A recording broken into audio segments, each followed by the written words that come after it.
All right, as I said, European leaders reached a deal in the debt crisis. It includes a voluntary haircut for 50% for private Greek bondholders, aiming to avoid, of course, a Greek default. It also includes more firepower for the Eurozone's bailout fund. Stocks after the news soared, financial stocks in the U.S. especially. So for the U.S. banks exposed to the Eurozone, does this mean they're in the clear? Safe from contagion? I don't know. Here to help us figure it out, though, is Reggie Middleton. He's an investor and analyst. He called the housing crash, he called the collapse of Bear Stearns and Lehman Brothers, and he has been harping on the crisis in the Eurozone banking system for years now, and he's had his eyes on the problems of one U.S. bank in particular in relation to it. He also writes at boombustblog.com, which is very popular, and he's here to tell us what he thinks. So thanks for being on the show, Reggie. It's nice to see you again. Well, thank you very much. It's a pleasure seeing you as well. All right, great. So, of course, the big news since the last time we spoke, European leaders have now come to a deal. It includes, of course, the haircut for Greek bondholders, as I mentioned, the voluntary one, whatever that means, and also an increased firepower for the Eurozone bailout fund. But the last time we talked, you said that you were expecting Lehman Brothers ×4 when it came to the European banks. After this news of this deal, do you still expect Lehman Brothers ×4 in the European banking system? I don't see any change whatsoever. If you take a look at what has been reported to the media, you have contradictions. For instance, as you noted, the voluntary haircut. I walk up to you and you voluntarily give me 50% of all your money. Is it truly voluntary? You know, just think about it. The implications are even worse because almost all the debt had credit default swaps written against them, which is protection, contractual protection written against a third party. The European leaders are stating that this will not be a credit event that will trigger the credit default swaps. If that's the case, then the credit default swap market is a sham and there is no protection. If there is no protection, then you have lawsuits going left and right, and we all know this is a very litigious country. And on top of it, anybody who now attempts to buy these bonds in the future, since they cannot buy protection, will price the risk directly into the bonds. That means that the European leaders have just condemned their already fragile bond market by shooting rates significantly higher. And they did this simply by making a sham out of the CDS market. Last time I was on your show, I made a very simple statement. That statement still stands. There is absolutely no way out of this without debt destruction. People have to lose money because there's no capital there to support the promises that were written. The 50%, alleged 50% haircuts that are to be given to the Greek debt does not seem to be enough to bring the Greece's indebtedness to a sustainable level.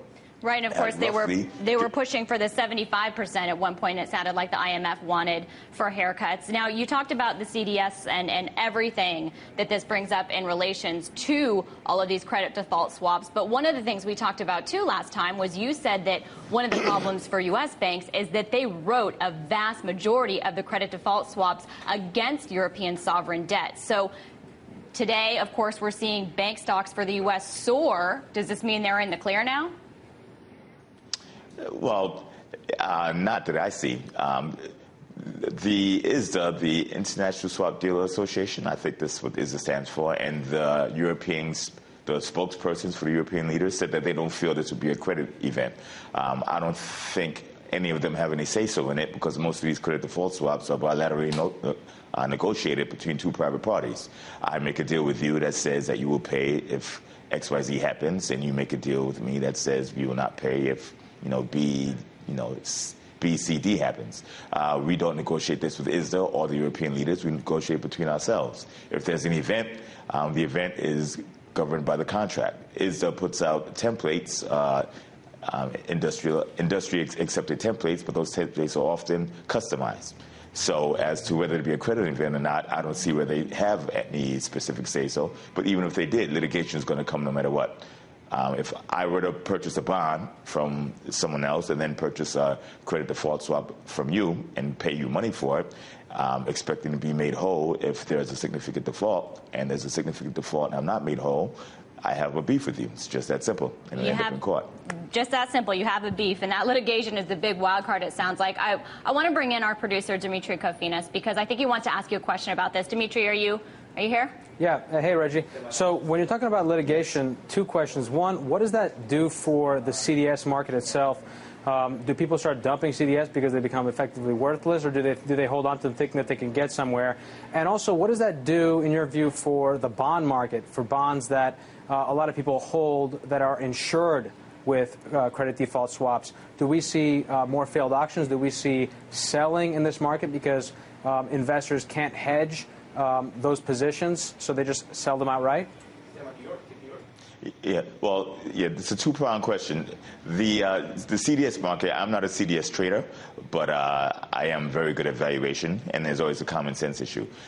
If you pay for a contract and that contract is rendered worthless, or at least rendered mired in litigation, it is worth less than it was when you initially paid for it. So again, as I said earlier, by making a sham on the CDS market, by attempting to structure a 50% loss default without triggering an event of default, you are basically destroying the CDS market. If you destroy the CDS market and there's no way for the institutions to hedge, they will hedge in cash. They will simply short the bonds or request a much, much higher rate for the bonds upon purchase. In other words, price the bonds lower. What the European leaders have done, basically, is they've destroyed an already or significantly hampered an already fragile bond market. If they thought they were paying high yields before, by taking out the ability to hedge, well, you're going to pay much, much higher yields now. And the uncertainty that was there has been exacerbated and will last that much further into the future. And Reggie, when you talk about Hopefully I've answered the question. I think you did a great job. When you talk about this fragile bond market and when you talk about the CDSs, when it comes to the U.S. banks, you've really had your eyes on one, and that's Bank of America. And we talked about how they moved a large portions of their derivatives books to a subsidiary that's backed by the FDIC insured deposits. So essentially putting U.S. taxpayers on the line for losses there. But my question to you is, what about Bank of America makes you so worried? Well, Bank of America, unwisely, I don't know, maybe they voluntarily, quote unquote, as these other banks did with their 50% losses, right, voluntarily purchased Countrywide and Merrill Lynch at the behest of the government, again, voluntarily. But they purchased two obviously insolvent institutions that were very, very large. They were both the largest in their respective fields, or one of the largest. Countrywide, in and of itself, is a litigation sinkhole. You know, there's no reason to rehash what Countrywide has done, but in a nutshell, they have litigation up the wazoo.